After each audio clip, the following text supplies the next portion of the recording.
نو ما دا ویل چې څلورمه میاشت چې دا د 2023 کال دا به د افغانستان کې د جنگ خبرې کیږي یا خدای نه خاصه جنگ به دا کیږي. اول زه د جنگ دومره خلاف یم چې ما دا څومره مبارزه تاسو وګورئ، ما به هیڅکله دا نه ویلي چې یاره د اشرف غني د جمهوریت وخت هم ما دا نه دي ویلي چې یاره تاسې راشئ او جنګ وکړئ، یا مې دا اوسني چارواکي چې د دې ته ویل چې جنګ وکړئ. ما همیشه د دغه اعتراضونه انتقادونه یا نیوکې کومه په دواړو په جمهوریت کې مې کړي او په اوسني باندې زما انتقادونه شته، خو زموږ حق دی، موږ تاسو الله دا حق راکړی چې سالمې نیوکې او دغه په اصلاح په خاطر ونیو. خو زه دا وایم چې دا کم د پخواني جمهوریت جنرالان او کم نظامیان په خارج کې پراته دي، اول ورځ غونډه وه، خوشحال سادات صاحب همداسې هغه سمي سادات او نور ورسره وو. زه یو خبره کوم چې اوسنی نظام هېڅکله دې نشي د منځه وړی تر هغې پورې چې خارجیان ورسره کومک ونه کړي. ګورئ دلته چې دا 50 کاله څومره زموږ او ستاسې نظامونه راغلي او چپه شوي دي او جوړ شوي، دا خارجیانو چپه کړي. نو د دغه خلکو د پخواني د حکومت که هغه جنګ سالاران وي، که هغه زموږ تاسې د نظامیان وي د افغانستان پخواني د اشرف غني صاحب د وخت، دا نشي کولی چې دغه موجوده نظام چې د مولوي صاحبانو دی د منځه ویسي، د دې خپله زور نه رسي. خو که چېرته خارجیانو مداخله وکړه نو بیا امکان دی چې ډېر زر دغه نظام د منځه لاړ شي. ځکه زه همیشه یو خبره کوم، ګورئ موږ او تاسې جذباتي خلک یو، که چېرته 10 زره جنګي خلک او دو جنگي تیاری،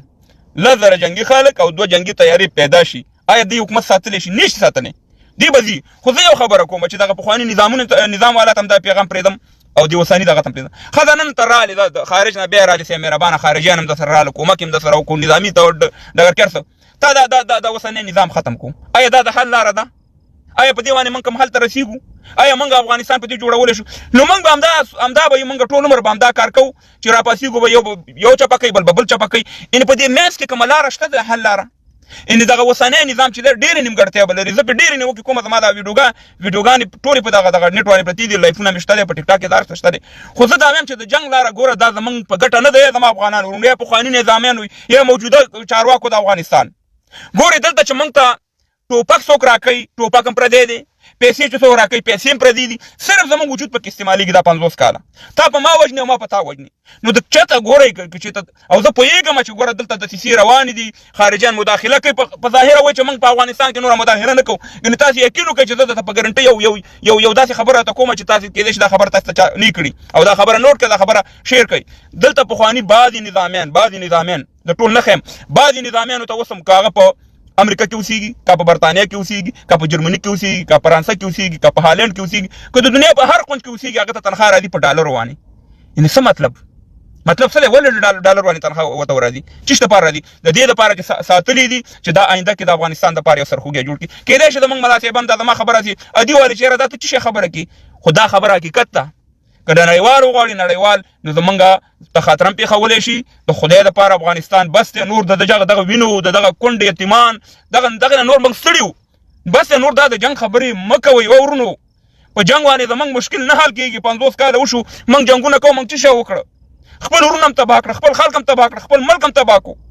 نړیوال به موږ ته وایي ولې موږ خپل عقل او شعور نه لرو؟ او الله تعالی دې دغه اوسني واکداران دي، ملا صاحب غونډه دا لوه کاسه ځان ته ایښې ده، وایي چې مینځانما ټوله زما الله دې دا هم اصلاح کړي، الله دې دا هم ملي کړي، الله دې وکړي چې دې دا د جنکو مکتبونه، دا ملي بیرغ، ملي سرود کار اخلي کار ته نه په هر ځای کې ملا صاحب کې ناستې پاره چوکۍ وانسې مهربانه او دغه کوي، دغه ځوانانو غم وخوري، دغه خلکو غم وخوري چې دغه په څه شی کې ګیدان دی. نو خبره دا ده چې افغانانو ورونو بیا د خدای پاک په افغانستان کې جنگ نه راولي. که خدای نه خاصه جنگ راغی، تاسو یقین وکړئ چې بیا به ډېره زیاته تباهي او بربادي کېږي. او نړیوال ناستې دي ته ګوره، تاسو یقین وکړئ که نن یو ولس خدای نه خاصه یو ولسوالي یا یو ولایت د پخواني نظامیانو ته په لاس کې ورغی یا دغه ورغی، ته به وګورئ چې دلته به بیا څه کېږي. بیا به هغه شان دغه څنګه چې د اشرف غني صاحب په حکومت کې ولایتونه سقوط کېده. خو موږ د خپله د اشرف غني صاحب د جمهوریت یو فالوور یا د هغې مینوال یا د هغې همکار یا د هغې د نظریې سره، خو زه په افغانستان کې هېڅکله چې هر څومره د جمهوریت تېر شم، هر څومره دغه شم، زه په افغانستان کې جنګ نه غواړم. د خپلې خویندې مې د نو به دغه کومه، ځکه ما ته معلومات دی چې زه ستنه هم نشم جوړولی. ستنه تاسې بل ورځ وکته یو دغه راغلی، یو انټرویو راغلی ده، یو دغه دی د اوسني نظام فکر کوم د حقاني سره تعلق ساتي، هغې یو انټرویو ده، هغه وایي چې موږ چې دی موږ خو دا خودکش او واسکټونه موږ ته پاکستان ټریننګ راکوو. هغه الهي نصرت هم ختم شو، هم کته چې الهي نصرت څه شو، خو پاکستاني نصرت وکړه. نو دا ګوري دا مخکم دغه پاکستان کې د مجاهدینو دغه ټول به د ټول نړۍ به سره کومک کوو ټول نړۍ وسره ولاړو دلته په خپل سرواني جنگ نه کیږي تر هغه پورې چې تاسو نه بل ملک نه تړلې هم کا تا خپل انټرویو خپل دا موږ چې دا ویلي چې بل چا به دا خبره کوله چې تاسو سره پاکستان کومک کوي دی به نه موږ سره پاکستان کومک نه کوي موږ سره الهي نصرت خپل انټرویو دا خپل پر دغه چې موږ ته پاکستان نظامیانو چې ټریننګ راکاو موږ امریکایان په افغانستان کې وجل او سوال دا دی موږ ګور همیشه دا کوو چې امریکا په پاکستان کې اډیلر ودی او خودکش هلته ټریننګ کېده او د خلک د دې مراسم د خولې خبره نو دې امریکایانو ته معلومات نه وو نو دې بیا ولې په هلمند باندې بمباري کوله دې ولې په قندهار بمباري کوله دې ولې په ننګرهار بمباري کوله دې ولې په خوست بمباري کوله ولې په زمونږ وطن د بمباریانو تباہ او برباد کړ ولې زمونږ ماشومان شهیدان کړ په مدرسو او په جوماتونو په ودونو باندې بمباري وکړه په زور یې زه مجبور کړم چې د دې مقابل کې د ټوپک راوالم خو دغه ځای خو هلته وکنه ټریننګ سنټرونه خو هلته وکنه نو تا ولې هغه نشته چې تا را دلته بې ګناه افغانان شهیدانول بې ګناه دغه کول خو ګورې دا یو دسیسه وه اوس پاکستان د امریکې په بټنه کینی او پاسي مګر په هماغه پاکستان کې د امریکې په خلاف باندې دغه کې ولې امریکې ته معلومات نه دی ولې دا ورته معلومات نشي زمونږ خلکو ته معلومات دي خوشحالساده ته معلومات دي نور خلکو ته معلومات امریکې ته معلومات نه دي خو دا ګوره دا موږ سره قصدن دا کار وشو چې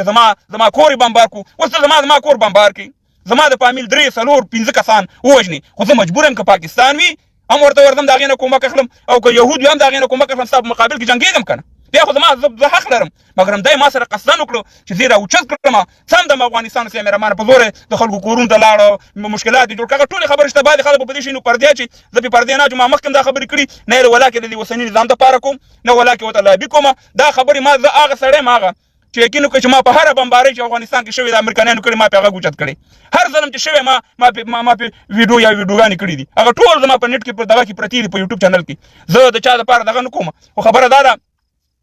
چې افغانان ورونو د خدای په لحاظ باندې که پخواني نظامیان هستئ که اوسني دغه واکداران د خدای دپاره درمیانه لاره راوباسئ د جنګ طرف ته مه ځئ جنګ زموږ ګټه موږ ته نه لري او خدای ناخسته دا ځل که جنګ ونښتو دا جنګ به بیا هغه شان دي جنګ نه وي لکه د اشرف غني صاحب په شان دي حکومت دا ځل به خدای ناخسته ډېر زیاته وینه تویږي د افغانانو بې ګناه زموږ ستاسې افغانان به تباه کېږي بربادېږي ځوانان به ذلیله کېږي چې دغه اوس په اروپا او په نورو ځایونو کې منډې او ترړې وایي نو دغه زما همدغه نظر وکړو چې دا پخواني کوم نظامیان چې راوچت شوي دي د دې شاته خامخا څوک شته دی خامخا څوک د دې شاته ولاړ دي او زه د دوو کارونو دا چغې وم چې 40 ساعته په دې باندې کار روان دی چې دغه اوسنی نظام سره رقم چپه کړي او دا اوسني نظام ته څنګه سردردي پیدا کړي زه یو عادي سړی یم یعنې ما سره یا بل سره رابطې کېږي چېرې دوی خپل هغه دغه برابروي خپل ګروپونه برابروي خو ما قسم خوړی دی چې زه نه د یو ګروپ سره د یو تنظیم سره تعلق نه لرم زه صرف د الله د رضا لپاره د افغانستان ولس لپاره دلته خپل یو غږ اوچتوم یو مبارزه کومه د جنګ خلاف د سولې سړی د یووالي زما د ټولې برنامې الحمدلله پرتې دي او ما ویلي دي چې تر څو پورې موږ د دې پنجاب علاج نه کړی هېڅکله په افغانستان کې سوله نشي راتلی ځکه دسیسې یو دغه دا جوړ